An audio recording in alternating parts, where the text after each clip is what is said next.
এই ধরনের সাদা ডিসপ্লেগুলো কিভাবে ঠিক করা যায় সেটা আমি দেখাচ্ছি আপনাদেরকে। এটা নোকিয়া 106 মডেলের, দেখতে পারতেছেন। আমি ডিসপ্লেটাকে খুলে নিচ্ছি।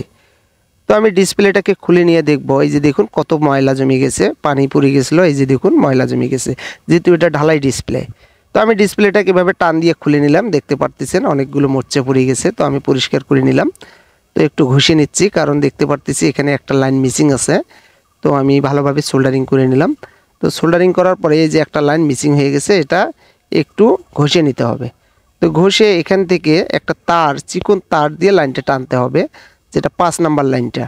তারপরে ডিসপ্লেটা ঠিক এভাবে ভালোভাবে পরিষ্কার করতে হবে। পরিষ্কার হয়ে গেলে এটা একটু ভাঁজ করে নিতে হবে, দেখতে পারতেছেন আমি এভাবে একটু ভাঁজ করে নেব, যেহেতু এটা ঢালাই ডিসপ্লে।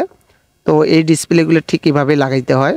তো আমি একটু ভাঁজ করে নেওয়ার পরে এখানে সুন্দরভাবে এই যে দেখুন পিনি পিনি মিলিয়ে নিলাম।